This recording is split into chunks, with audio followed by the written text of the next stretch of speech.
नमस्कार, news at 4 देख रहे हैं आप। आपके साथ मैं हूं प्राची पाराशर। शुरुआत करेंगे बड़ी खबर के साथ। सपा में शामिल होने के बाद एबीपी गंगा से बोले हैं स्वामी प्रसाद मौर्य, भाजपा का सुपड़ा साफ होगा। स्वामी प्रसाद मौर्य ने ये कहा है। उन्होंने कहा कि 10 मार्च को सपा की सरकार बनेगी, अखिलेश यादव मुख्यमंत्री बनेंगे। सपा कई गुना ताकत से मजबूत हुई है, सपा की सरकार बनाना ही अब लक्ष्य है, ये स्वामी प्रसाद मौर्य ने कहा है। तो स्वामी प्रसाद मौर्य जो आज ऑफिशियली साइकिल पर सवार हो गए हैं, समाजवादी पार्टी में शामिल हो गए हैं, लगातार हमलावर हैं भारतीय जनता पार्टी पर, और उन्होंने ये कहा है कि सपा की ही सरकार बनाना लक्ष्य है।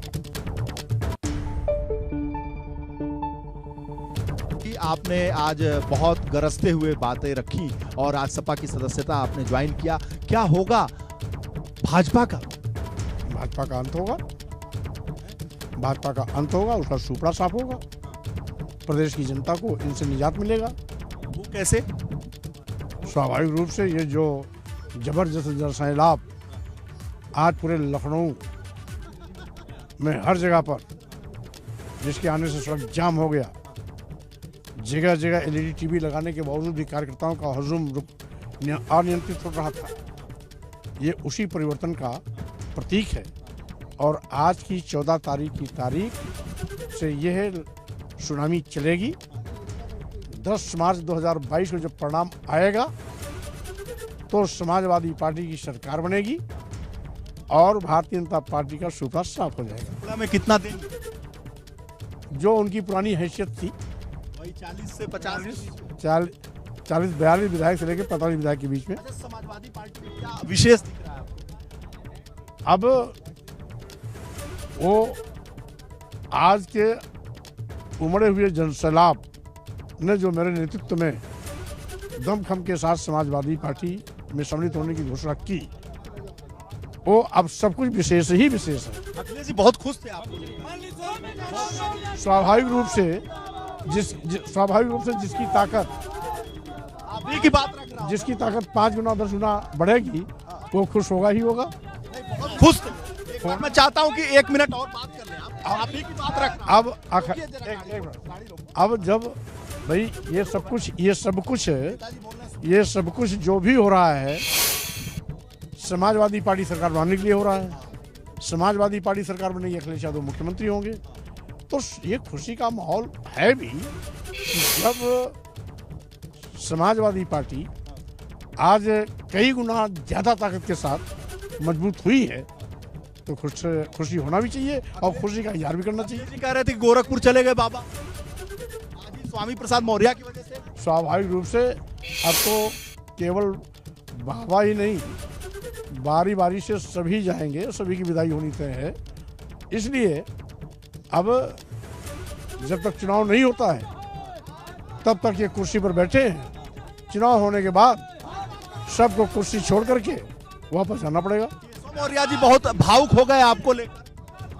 अब चलिए, हमारे परिवार के हैं, छोटे भाई हैं, अगर वो भावुक हैं तो उनके प्रति हमारी सहानुभूति है। आपके पास भाजपा वालों को बहुत अब फोन आए, तार आए या खुद नेता आए, बहुत विलंब हो गया। अब कोई बात बनने वाली नहीं। अब फिर लौट के कहीं कोई रास्ता? भारतीय जनता पार्टी का सुपड़ा साफ, समाजवादी पार्टी की सरकार बनाना लक्ष्य। संघमित्रा मौर्य जी वहीं रहेंगी? इस बात को आपको डॉक्टर संघमित्रा सांसद बदायूं से पूछना चाहिए। संघमित्रा मौर्य आपको बदायूं के सांसद से पूछना चाहिए। स्वामी प्रसाद मौर्य लगातार आप देखिए संघर्ष करना पड़ रहा है। स्वामी प्रसाद मौर्य के जो समर्थक हैं, उन्होंने अपनी सारी बातें अखिलेश यादव के साथ मंच शेयर करने के बाद एबीपी गंगा के पास रखी। कैमरामैन वीरेंद्र के साथ वीरेश पांडे, एबीपी गंगा, लखनऊ। वहीं सपा में शामिल होने के बाद स्वामी प्रसाद मौर्य जब अपने आवास पर पहुंचे तो वहां समर्थकों ने जश्न मनाया। देखिए संवाददाता रतीश त्रिवेदी की रिपोर्ट। स्वामी प्रसाद मौर्य समाजवादी पार्टी के हो गए हैं और समाजवादी पार्टी ज्वाइन करने के बाद जब वो आवास लौटे हैं तो आपको तस्वीरें दिखाएं। उनके आवास की तस्वीरें हैं। लगातार ढोल बज रहे हैं और जगह जगह से आए हुए समर्थक उनका उत्साहवर्धन करने के लिए नाच रहे हैं, झूम रहे हैं और नारेबाजी कर रहे हैं। लगातार उत्साह जोश में झूम रहे हैं, नाच रहे हैं, थिरक रहे हैं। और ये देखिए ढोल की थाप पर लगातार इसी तरीके से उत्साहवर्धन किया जा रहा है अपने नेता का, जो उन्होंने फैसला लिया है। भारतीय जनता पार्टी के कैबिनेट से इस्तीफा देने के बाद, भारतीय जनता पार्टी से इस्तीफा देने के बाद स्वामी प्रसाद मौर्य हो, धर्म सिंह सैनी हो और तमाम विधायक हो, वो सभी अब समाजवादी हो गए हैं। और समाजवादी पार्टी के कार्यकर्ता भी यहाँ पर मौजूद हैं। समाजवादी पार्टी के कार्यकर्ता लगातार स्वामी प्रसाद मौर्य और अखिलेश यादव के जिंदाबाद के नारे लगा रहे हैं और कुछ इस तरीके से खुशी मना रहे हैं और खुशी मनाते हुए ढोल पर नाच रहे हैं। तो ये तस्वीर निकल के आ रही है स्वामी प्रसाद मौर्य के आवास से। लखनऊ से कैमरामैन पंकज निगम के साथ रतीश त्रिवेदी, एबीपी न्यूज़। तो देखिए, स्वामी प्रसाद मौर्य लगातार अब बड़ा दावा कर रहे हैं। उनके मुताबिक भाजपा नेतृत्व अपने वादे से मुकरा है। उन्होंने कहा कि मुझे या केशव को सीएम बनाने का वादा किया था। सपा के मंच पर स्वामी प्रसाद मौर्य ने बहुत बड़ा दावा कर दिया है। स्वामी प्रसाद मौर्य ने बड़ा दावा किया है। उनके मुताबिक वादा भारतीय जनता पार्टी की तरफ से, बीजेपी नेतृत्व की तरफ से किया गया था उन्हें या केशव प्रसाद मौर्य को सीएम बनाने का, लेकिन ऐसा नहीं किया। ये बड़ा दावा किया है सपा के मंच से स्वामी प्रसाद मौर्य ने। क्या कुछ कहा उन्होंने, आइए आपको सुनवा देते हैं।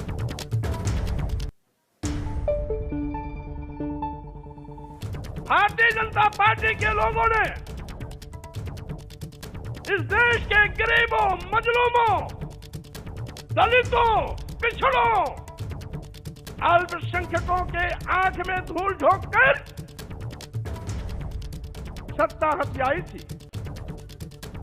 कौन नहीं जानता, ये भारतीय जनता पार्टी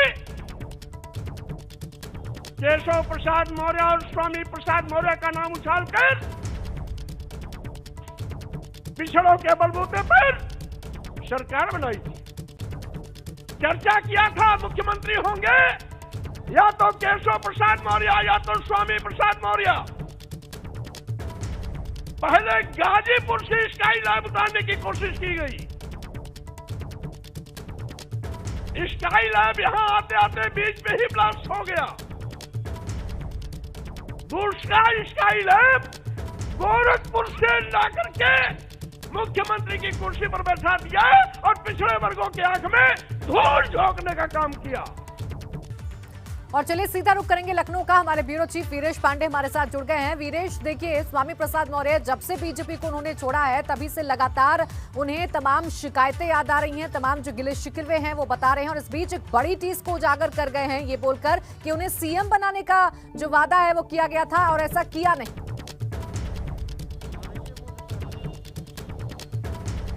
निश्चित रूप से देखिए, जो स्वामी प्रसाद मौर्य ने कहा है उसका इंपैक्ट देखने को मिल रहा है भारतीय जनता पार्टी के कार्यालय में। अभी सवेरे से मैं समाजवादी पार्टी के कार्यालय पर दिखा रहा था कि वहां का क्या दृश्य है, क्या रंग है, क्या रूप है। 2 बजे के लगभग स्वामी प्रसाद मौर्य ने इस बात को बोला जो अभी आपने दिखाया। और जो केशव मौर्य की तरफ से एक प्रेस कॉन्फ्रेंस इसी भारतीय जनता पार्टी के मुख्यालय में आयोजित होने वाली थी, 2 बजकर कुछ मिनट पर भारतीय जनता पार्टी की तरफ से वो मैसेज आया था कि केशव मौर्य स्वामी प्रसाद मौर्य की आज जो ज्वाइनिंग है और जो बात है उस पर कुछ ना कुछ बोलेंगे। यानी भारतीय जनता पार्टी ने केशव प्रसाद मौर्य का प्रेस कॉन्फ्रेंस रखा था। 2 बजे के करीब करीब स्वामी प्रसाद मौर्य ने जब ये वक्तव्य दिया, ये ज्वलंत वक्तव्य दिया, उसके बाद से आनन फानन में केशव मौर्य की प्रेस कॉन्फ्रेंस कैंसिल कर दी गई। केशव मौर्य को 3 बजे आना था और इस वक्त मैं आपको बताऊं कि 4:10 हो रहा है।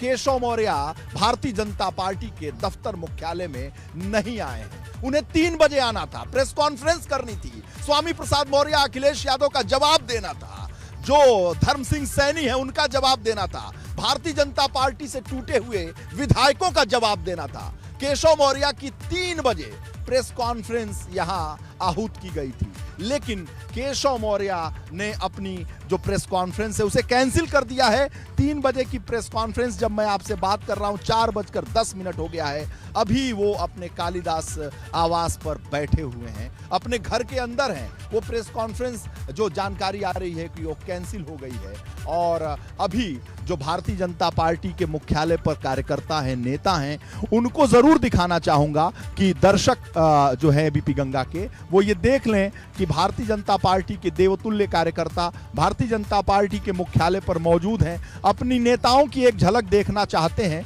कि हमारे नेताजी आएं, प्रेस कॉन्फ्रेंस करें और मैं कुछ सुनूं, मैं कुछ जानूं। और ये देवतुल्य कार्यकर्ता जो उत्साहित कार्यकर्ता हैं भारतीय जनता पार्टी के, भारतीय जनता पार्टी की रीढ़ हैं, भारतीय जनता पार्टी की ताकत है, भारतीय जनता पार्टी के लिए उन्होंने त्याग किया है, तपस्या किया है। विपक्ष के समय में इन्होंने लाठियां खाई हैं, और चाहे वो बसपा की सरकार हो, समाजवादी पार्टी की सरकार हो, यही विधानसभा है, यही भारतीय जनता पार्टी का कार्यालय है कि बहुत सारे ऐसे कार्यकर्ता जिन्होंने लाठियां खाई और अपनी लाठियों की बदौलत 14 साल बाद भारतीय जनता पार्टी का वनवास खत्म हुआ। 325 गठबंधन के साथ भारतीय जनता पार्टी ने इतिहास रच दिया इसी जगह पर। और ये बिल्कुल वीरेश, देखिए आप लगातार समाजवादी पार्टी के दफ्तर पर भी मौजूद रहे, कार्यकर्ताओं के बारे में जरूर मैं आपको बताना चाहूंगा। ये जितना तपस्वी और त्यागी हैं, शायद बहुत कुछ बयां कर रही है उत्तर प्रदेश की सियासत को बता रही है वीरेश कि आखिर किस तरीके से उत्तर प्रदेश की जो सियासत है वो टर्न ले रही है। प्रचार पर बड़ा फैसला ले सकता है चुनाव आयोग, रैली रोड शो पर लगी रोक जारी रह सकती है। सूत्रों के हवाले से जानकारी मिल रही है, रैलियों पर लगी रोक को अब आगे बढ़ाया जा सकता है। फिलहाल 15 जनवरी तक रैली और रोड शो पर रोक लगी हुई है। चुनाव आयोग के सूत्रों के मुताबिक कोरोना के बढ़ते मामलों के मद्देनजर रैली, रोड शो, पदयात्रा, साइकिल रैली, वाहन रैली पर रोक जारी रहेगी। इससे पहले चुनावों की तारीखों का ऐलान करते हुए केंद्रीय चुनाव आयोग ने कल तक यानी 15 जनवरी तक ऐसी सभी रैलियों और जनसभाओं पर रोक लगाई थी। और अब ये जानकारी मिल रही है कि आगे भी ये जो रोक है वो जारी रहेगी, क्योंकि जिस तरीके से कोरोना का संक्रमण बढ़ रहा है, कोरोना के मामले बढ़ रहे हैं, उसके बाद ये फैसला काफी अहम हो जाता है। चुनाव आयोग ये फैसला ले सकता है कि रैली, रोड शो पर रोक जारी रहे। मिशन यूपी 2022 के लिए अखिलेश यादव ने आक्रामक रणनीति बना ली है। तमाम पार्टियों से बगावत करने वाले नेताओं को सपा में शामिल कराया जा रहा है। मंत्री पद से इस्तीफा देने वाले स्वामी प्रसाद मौर्य और हरम सिंह सैनी समेत भाजपा के बागी तमाम विधायकों ने आज सपा का दामन थाम लिया।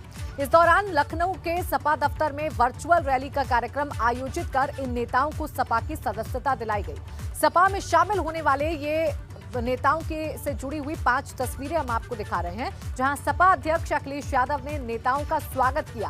मंच पर इन नेताओं ने एकजुटता का प्रदर्शन किया। इस दौरान इनका और अखिलेश यादव को साफा पहनाकर स्वागत किया गया, लेकिन चुनाव आयोग की कोरोना गाइडलाइंस का उल्लंघन करते हुए इस वर्चुअल रैली और प्रेस वार्ता में बड़ी संख्या में उमड़ी भीड़ ने कई सवाल भी खड़े कर दिए।